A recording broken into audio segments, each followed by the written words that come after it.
Hello there. This video has as its purpose or objective to point out a few things about essay number 1, right? Essay number 1.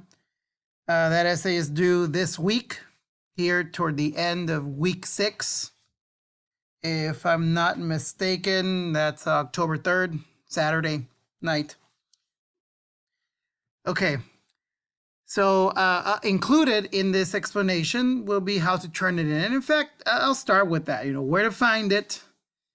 You have, I think several of you have found the journals and have managed to do them and turn them in.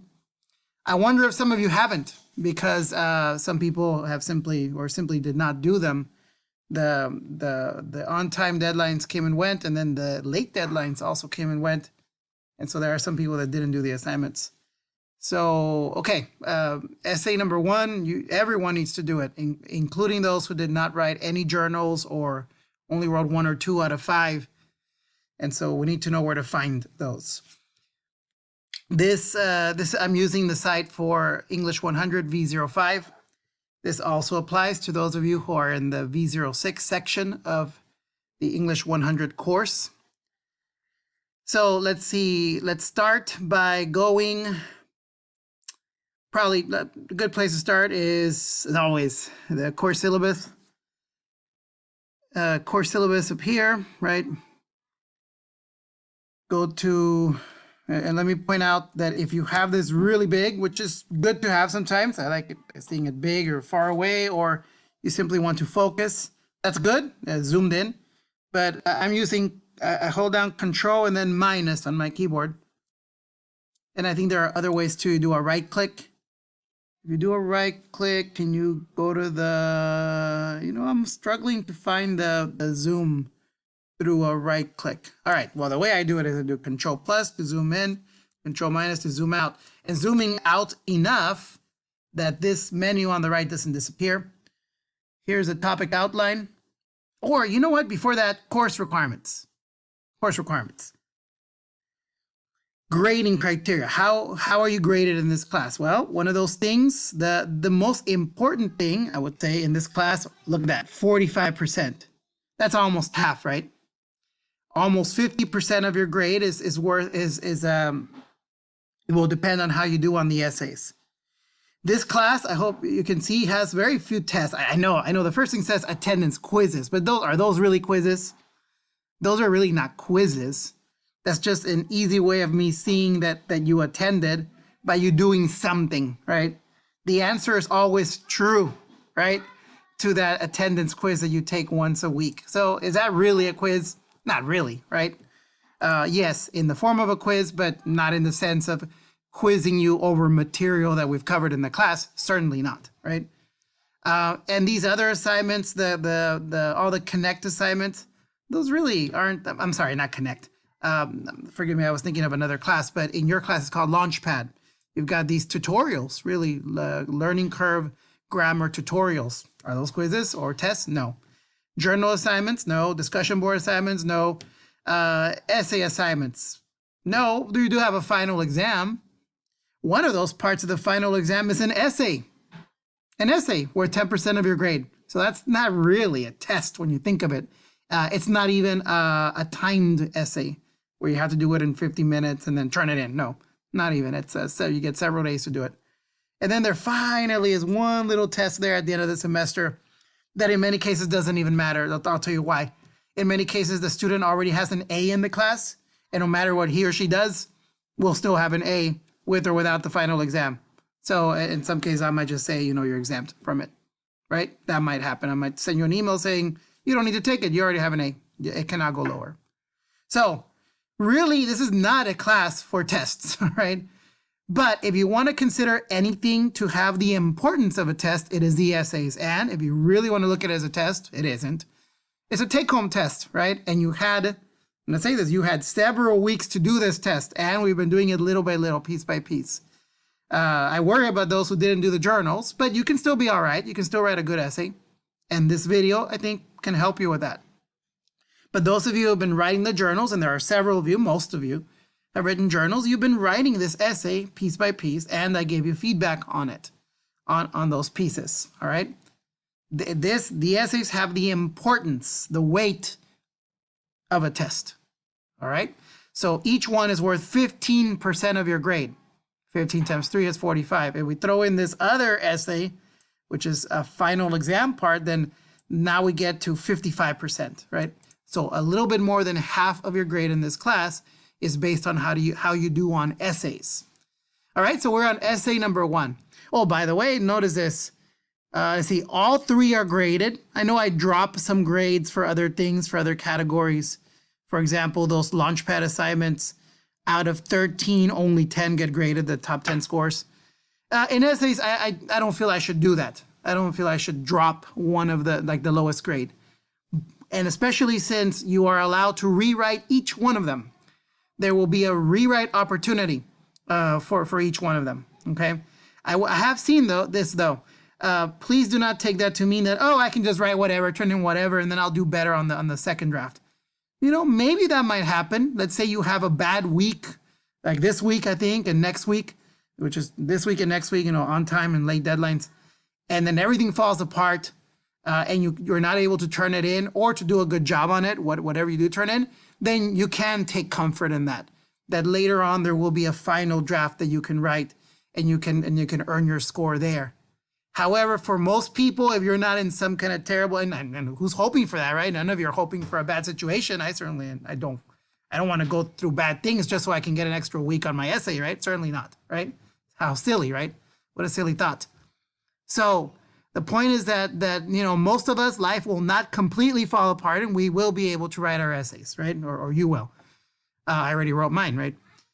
So you will get to do it, and so do your best. Do your best, your utmost on this essay. Because why? Because when it comes time toward the end of the semester, later on, when you have to do your final projects for several classes, and you're studying for exams, for the final exam, and it comes time to turn in final drafts. For example, the final draft of essay number 1. For some of you, it'll be a simple matter of making a few tiny changes to get your essay from an 85 to a 95. See? If you wrote a disaster of an essay because you didn't try, all right? I'm not saying if you tried and then still had some trouble, that's different.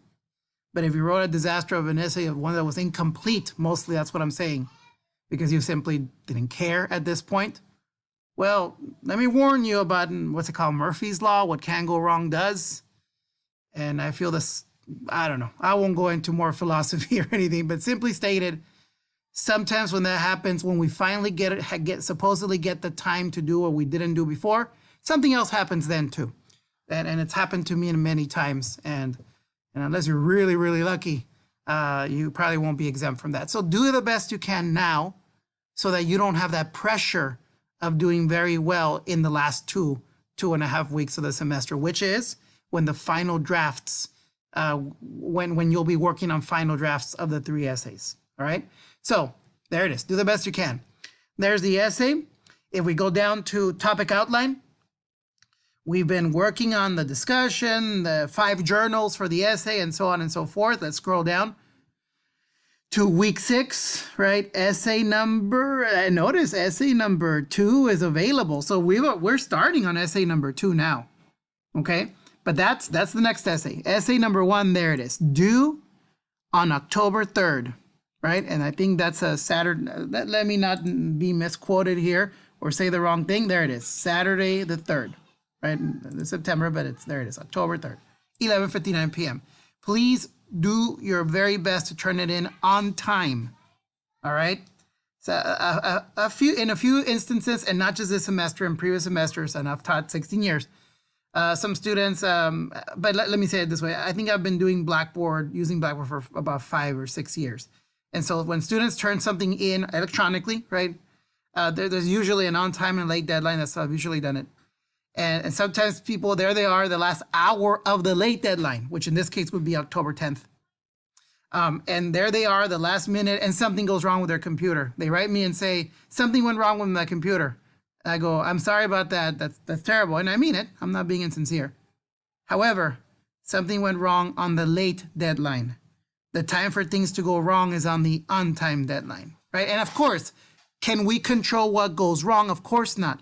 The point I'm trying to make is that you should have tried really hard, that's what that means, to get it done on time, so that if something out of your control goes wrong when you're trying to get it done on time, right, by the on-time deadline, and something goes wrong, no problem. There's still a late period. 3 days, 4 days, in this case, 7 days, right? So I don't know. I mean, I hope that's not insensitive or something. I certainly am not trying to be that. But there is logic to that, right? That if you kind of forget about the late, so why do we mention it, Mr. Pettis? Well, I like mentioning everything and then making it your choice how you do things, right? So the point is that get it done. Get it done this week. Get it done by Saturday night. And here is the beauty of that. If you get something done, you do your best on it, but you know there were a few more things you could have done right. That's fine, because you will improve on those things as you work on it as a second draft. You will get feedback from me long before it's time for you to do a second draft.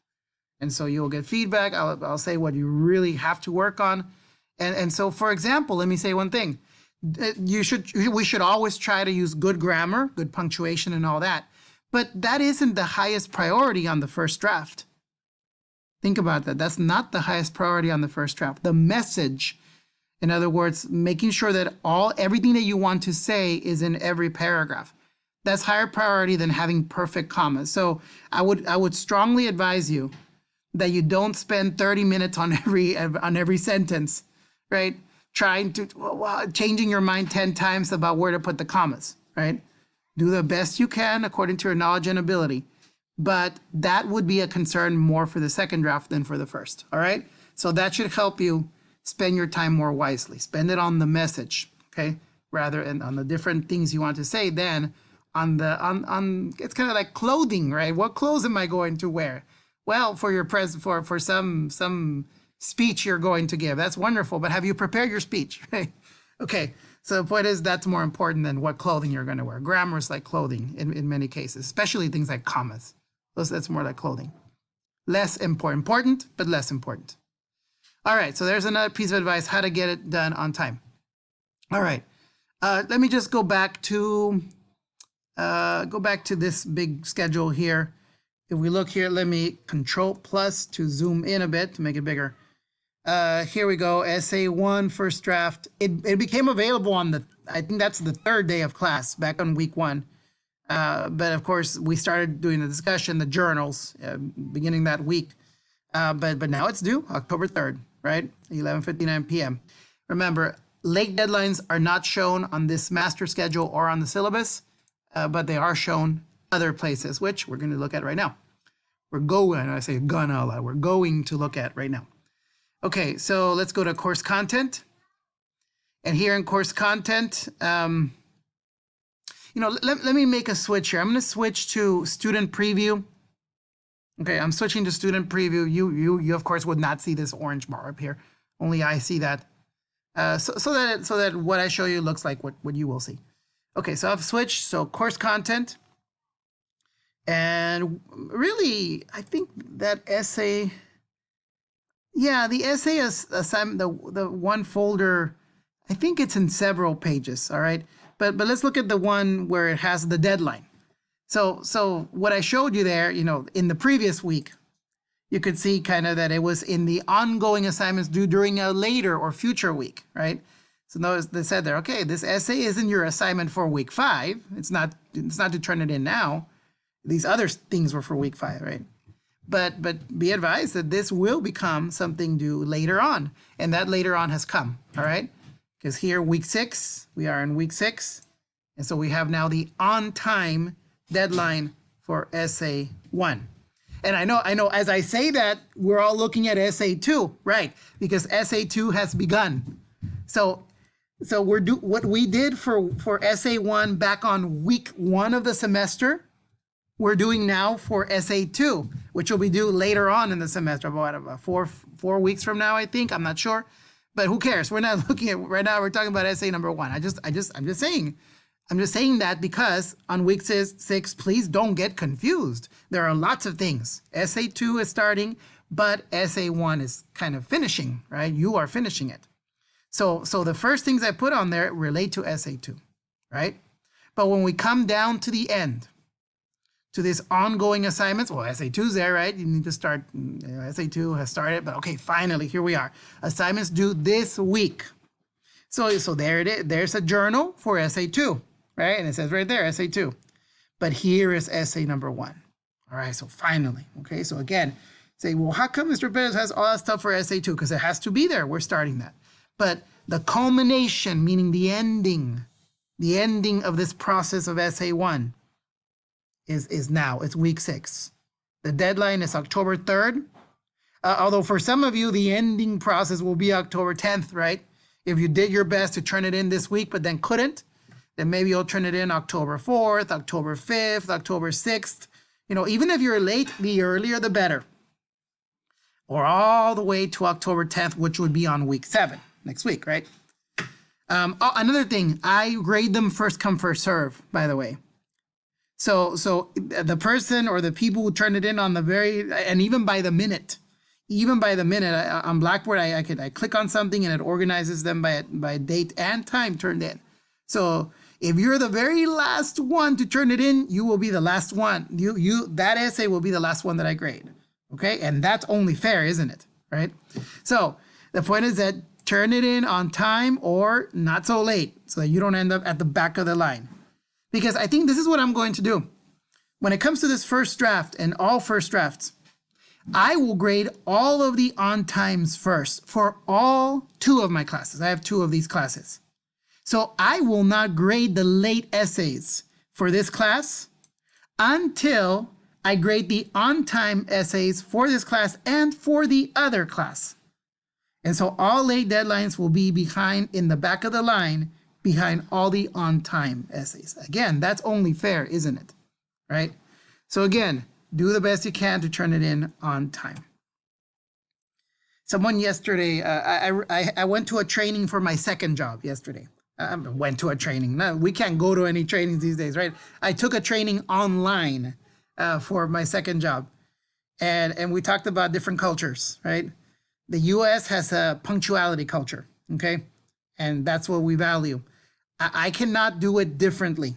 Okay, I struggle to be on time, but we all have to try because the majority of people, in the majority of cases, in the majority of institutions, whether it's education, whether it's banks, whether it's government institutions, businesses, most people, most of the time, most places expect people to be on time.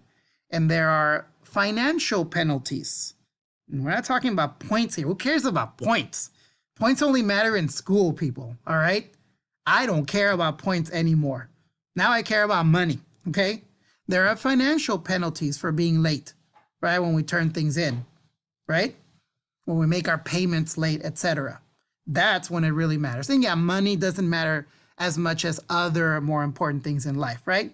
But if we're talking about education, careers, professions, and life in a practical sense, then being late, especially in a punctuality, that's not the official term, but in the US, punctuality matters. And when someone says be here at noon or be here at 5 p.m. or get it done by a certain time, it is expected. There may be other cultures where it's like, yeah, turn it in by 3 o'clock. And then you show up to turn it in and no one's there, right? Because nobody cares about doing it on time. Okay? So again, just a simple, and whether you think it's right or wrong, that's how it is, right? Okay, on time. Let's do things on time. So the time has come.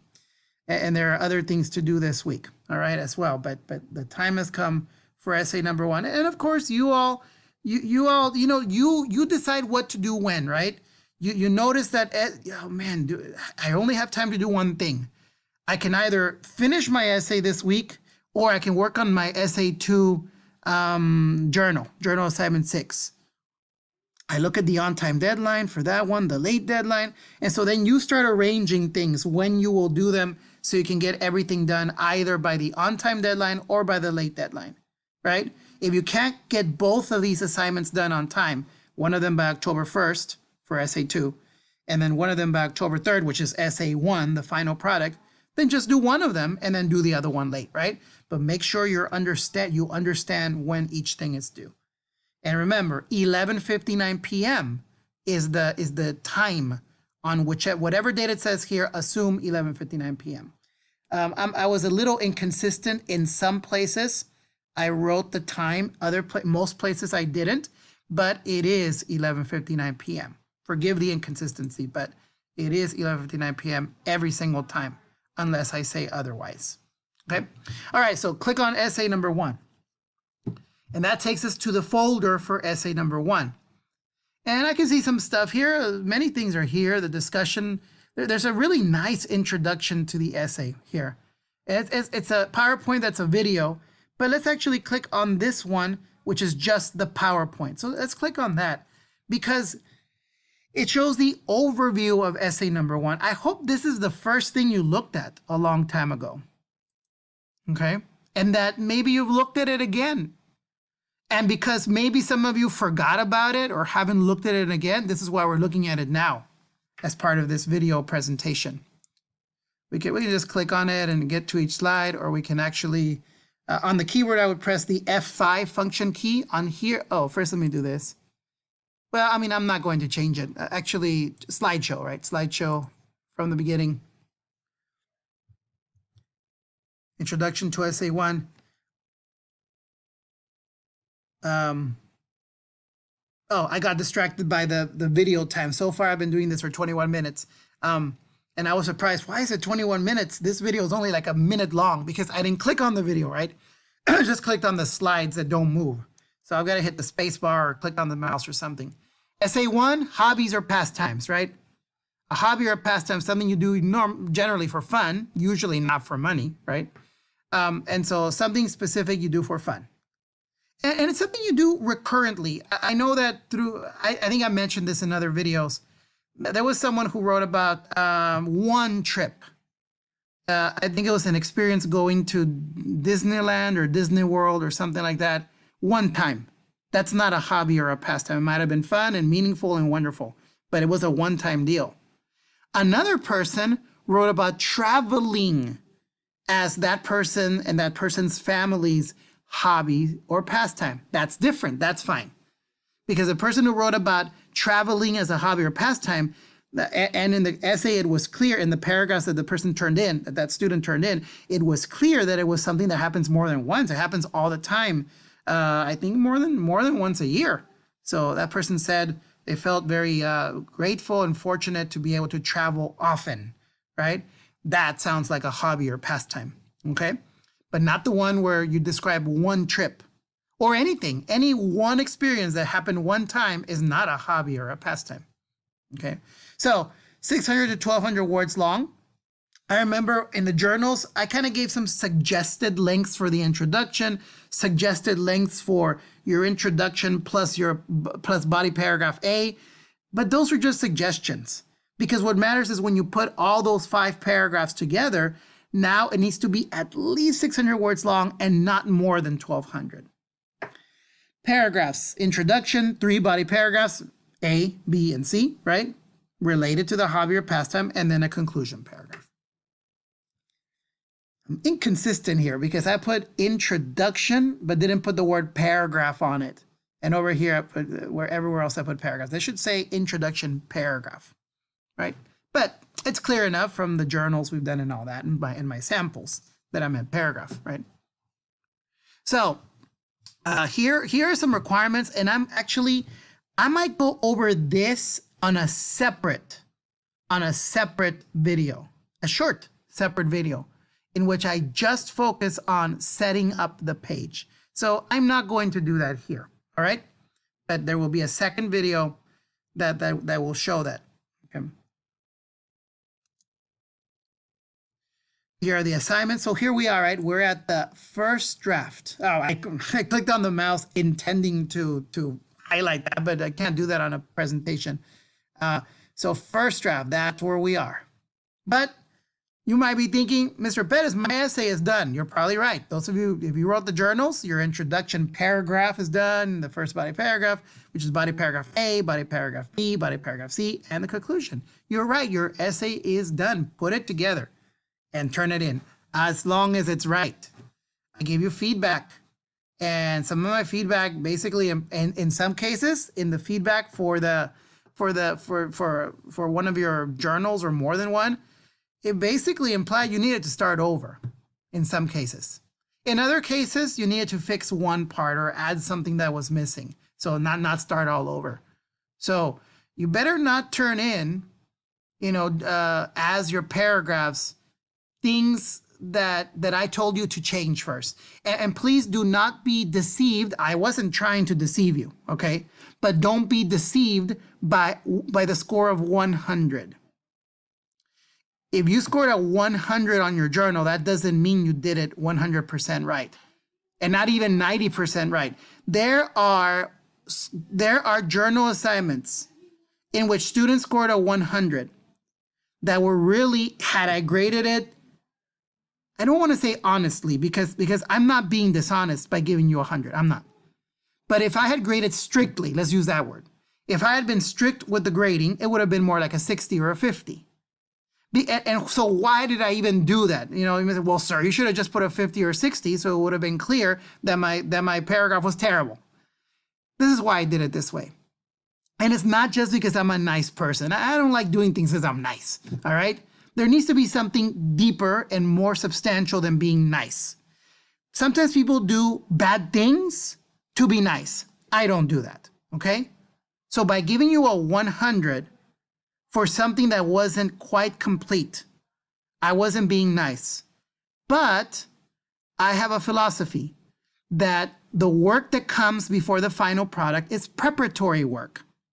Work that we do to get going on the work and I'm struggling for the words, work that we do to get ready, to prepare the main project. In this case, it's the essay, right? The first draft. So if someone actually wrote, let's take an example. The introduction and body paragraph A. If someone actually wrote 2 paragraphs, that was a 100 or an 80.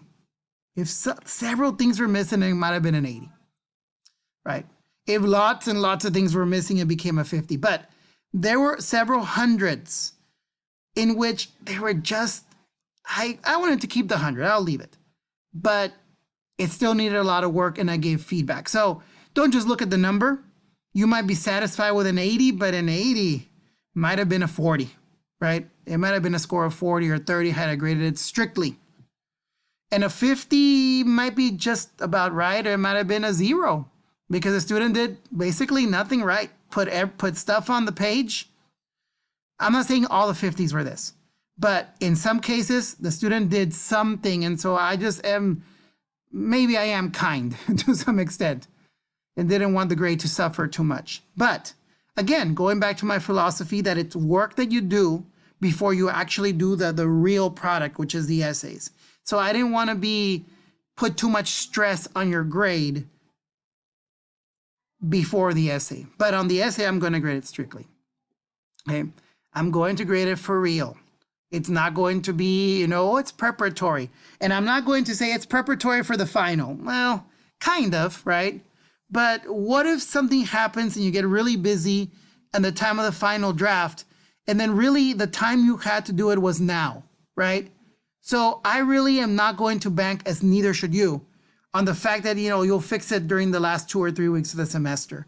We get so busy with so many things.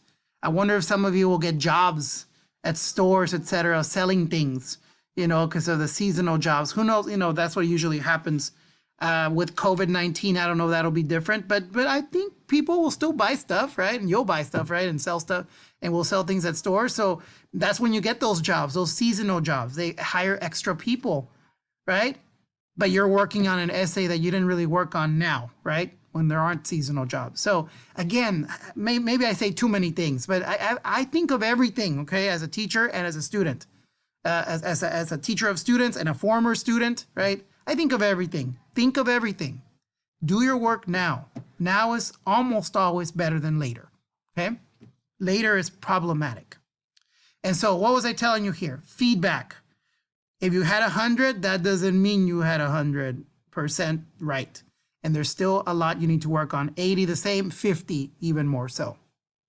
Okay, so, and then, oh, that was about the discussion board. Since this was something that was available on week 1, I told you about the discussion board, but don't worry about the discussion board at this point, right? And then, of course, journal number 1, right? So that was there. And then more assignment descriptions, yep, several videos, sample journals, etc. I provided for you over the last 5 weeks. And so now we're here, right? Last 6 weeks, here we are when it's time to write the essay itself or to finish putting it together, right? Okay, so that was, and all of this was in the essay folder. I could go back to content, or I could follow these threads here, essay 1, right? Now, it looks like the journal assignment 2, oh, there's my ukulele song. I'm tempted to, I like that song, so I'm tempted to click on it and let's all listen to the song, right? But watch the video.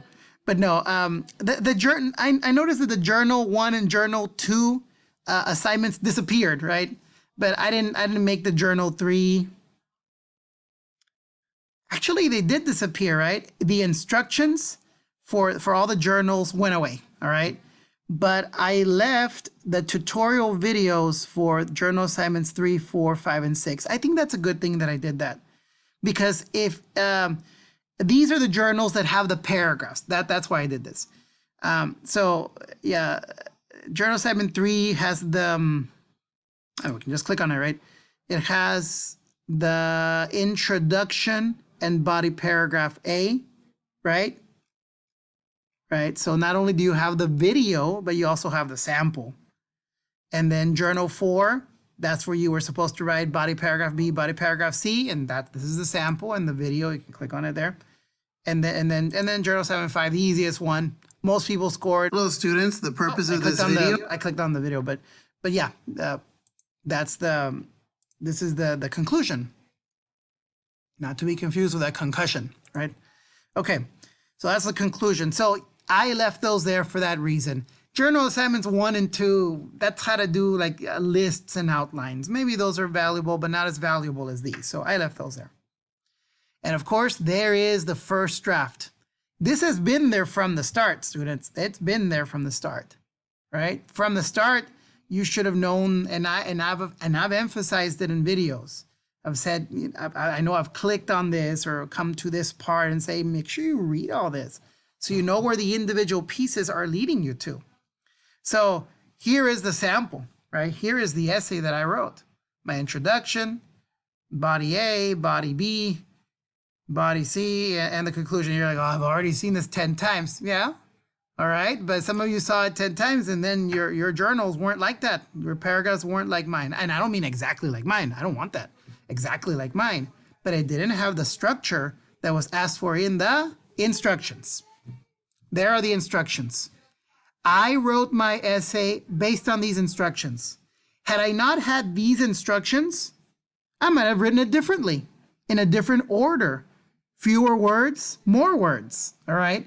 But I wrote this essay according to my own instruction sheet, all right? And let me tell you something. I think when I wrote my very, very first rough draft of it, I went over 1,200 words. I did. So I was breaking my rule, okay? Not on purpose, it just happened. I didn't mean to do it, it just happened. That's true, that does happen. And so I think I got carried away. So before I showed it to any of my students as a sample essay, and this didn't happen this semester, it happened in a previous semester, I cut it down. I cut it down until it was 1,100 and some words. So I won't bother to count it, but the number of words in my essay in that sample is 1,100 and who knows how many, all right, words. So it's fewer than 1,200 because, as I said, there was something that I had done that wasn't keeping my own rules that I'm expecting students to keep, okay? All right, so your essay should not be more than 1,200 and your essay should be at least 600. Most people struggle with getting to the minimum.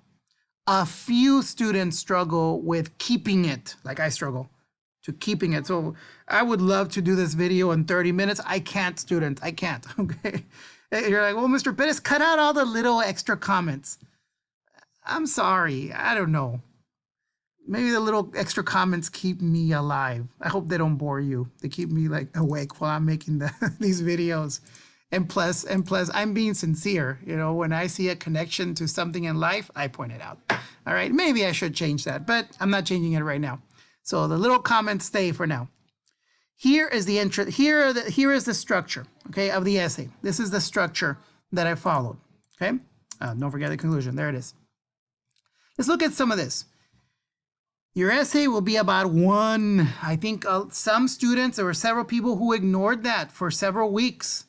They were supposed to focus on one. And I know in the discussion, I said, write about 2 or 3 of your hobbies or pastimes in the discussion assignment, not in the journals, not in journal number 1 or 2 or any of the others.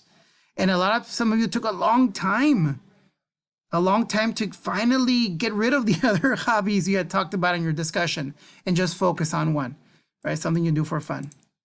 Now, I don't see this problem. From the journals I saw, most of you wrote about your experience with that hobby or pastime. I can't think of one where where any of you wrote about the history of tennis or the history of the guitar or the history of running, right? Of track and field. I didn't see that. That's good. That's good. And the really technical details about for example, track and field, the size of the track and, for example, me on the ukulele, right? On my ukulele essay, I didn't tell you about, okay, there are the name of the highest string or the thinnest string is called this. And then the second string is called that. And it measures this, these many feet long I did not do that because I didn't break my rule. I told you about my experience with it, right? Now, let's say that part of my experience had been changing the strings, learning how to change the strings, which I haven't done yet. I'm too chicken to change my own strings. I'm spending money making other people do it, paying other people to do it. But okay, let's say that I had written a paragraph about changing my strings. Then I could possibly mention some technical details about the string, but only if it were part of my experience. It isn't, so I didn't write about that. Okay, so I haven't seen that problem, but I haven't seen all your journals.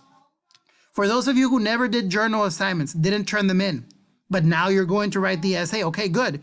Please make sure you write from your experience, from that point of view, not about the history or technical details of your hobby, things that don't really have anything to do with you, right? Because if you didn't invent soccer, right, then you're not the one that came up with the field being a certain size and the net being a certain height and none of that. That's not you. That's not your experience. All right. Okay. Requirements. Your essay must be an essay. That's basically what I mean by here. Notice all the stuff that it can't be. So don't get cute. All right. I'm gonna turn in a poem and let's see what he thinks of it. I'm gonna say, okay, I guess I'm gonna grade your final draft then, and that one's going to be an essay, right? Okay. Sorry if I sound a little like I don't know what the word is, right? But I have to be very, very, very clear with you, right? That I want an essay and not something else. I'm telling you, in the past, I sometimes have tried to do that, like try to do something else instead of the thing that was asked for. It doesn't always work, and I'm telling you. Because you're like, well, maybe it works with one teacher, maybe with another. I'm telling you, it's not going to work with me because it's because of the course objectives. I cannot report that you satisfied the course objectives if you write these other things. Okay, the course objectives specifically ask for a conventional or traditional essay. All right. Maybe in the future I will persuade some of my colleagues. But why don't we teach some other stuff, right? And maybe things will change, but not now. It has to be an essay. Here is the length of minimum 600 words, maximum 1200. Notice I don't say 2 pages or 1 page, page and a half, 3 pages, because that's not the measure. It's how many words are on those pages. All right. So that's very important. We've talked a lot about this, and I'm going to go into this in a little bit, but I want to move on to number 4.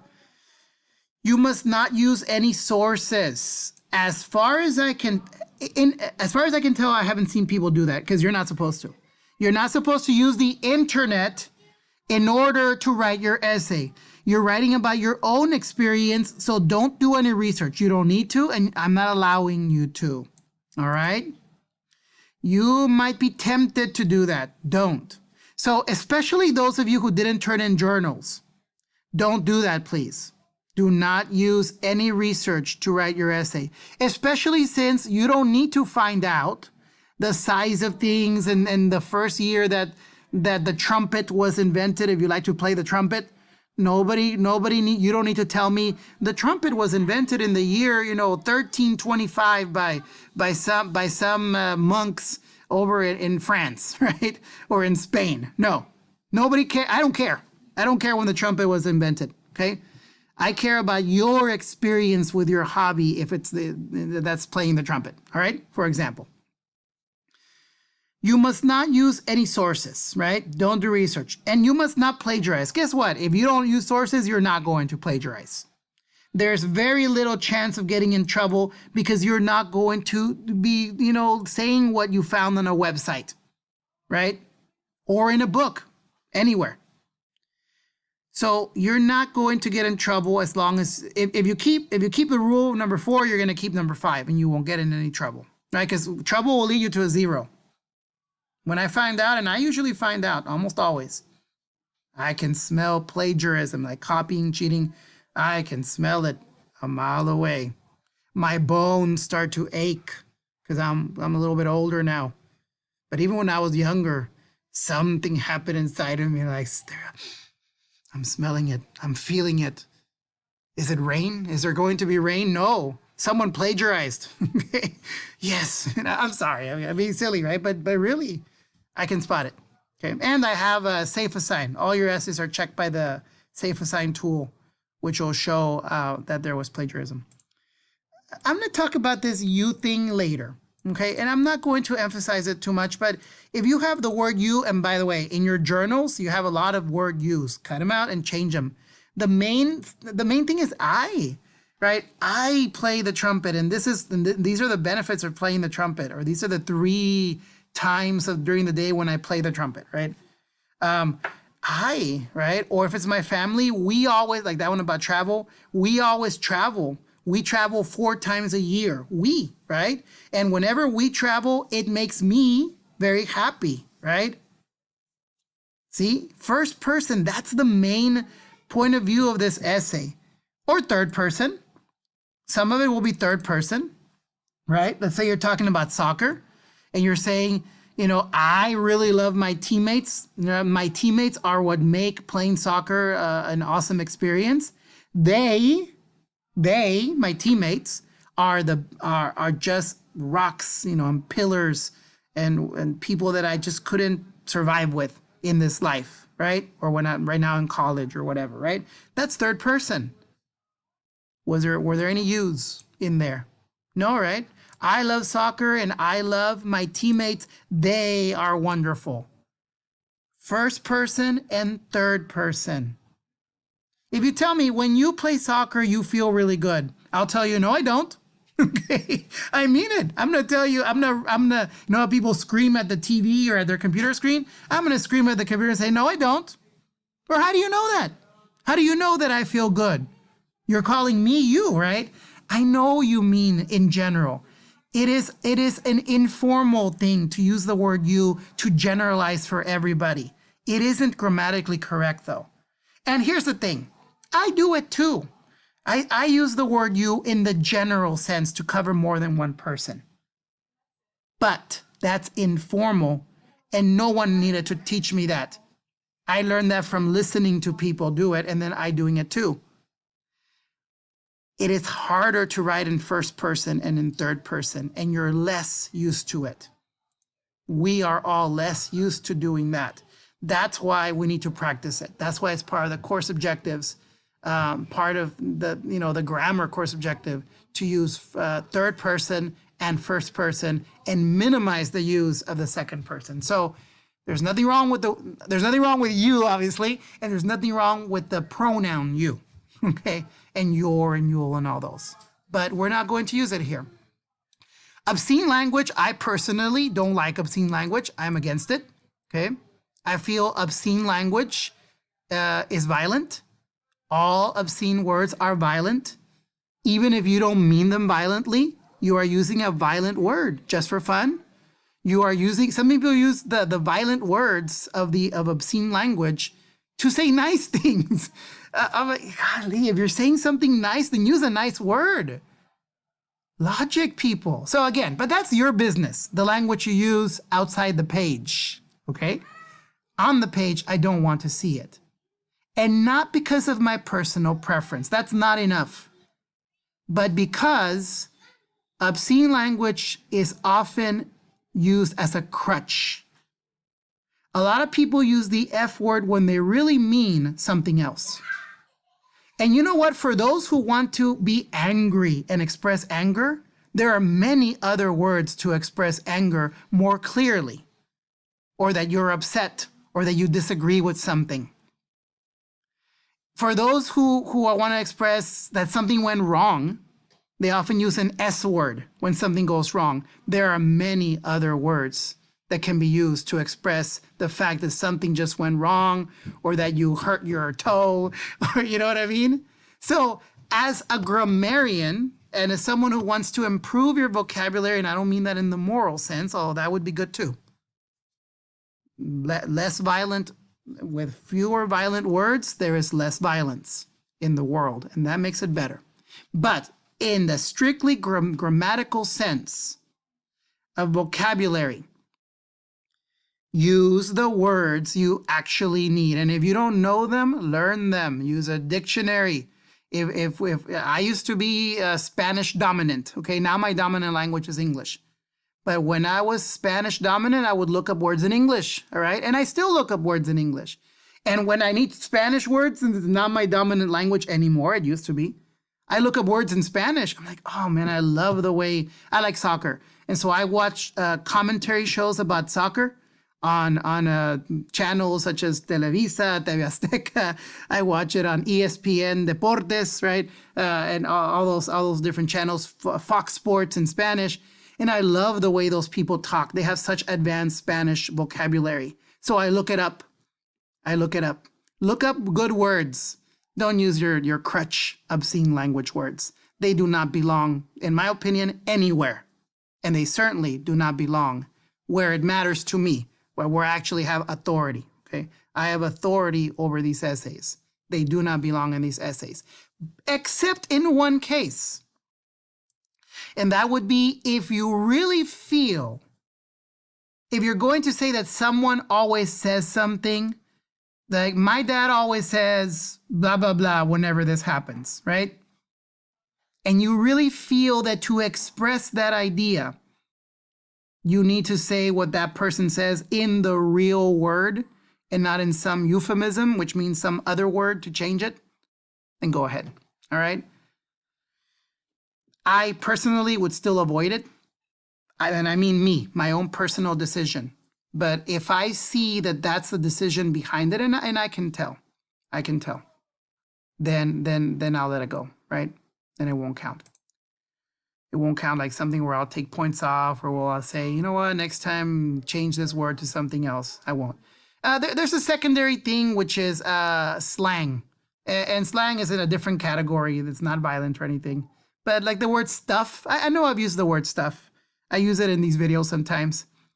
But notice there is some informality in these videos. But in the essay itself, I don't use the word stuff. Unless I really mean stuff, okay? Something like stuffing or something, right? But there are other words besides stuff. So really the same message. Just like I say, there are other better words than obscene words. There are also better words than stuff, you know, right? If you're trying to say, I had to study a lot of stuff for a test, right? Well, then say, I had to study many chapters for my test, or I had to study many subjects for my test, right? Or many different concepts. Notice concepts, chapters, right? Instead of stuff, right? So that one, there's nothing violent or anything wrong with that, but it has the same thing wrong as the other thing in the grammatical sense, that it's not clear. It's not sharp language that'll tell us exactly what you're trying to say. Here's the thing about the format, which will be covered in a separate video.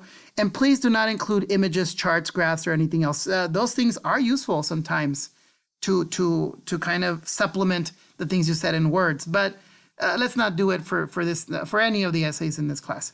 I wonder, maybe the third one, maybe in the third essay, because that has a special topic, and it might make sense there. I'm not sure, but not in the first or the second essay.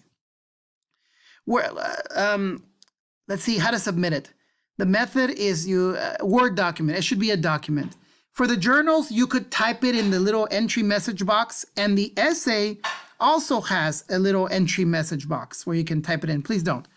You're going to submit a document that'll be attached within the submission form. Okay.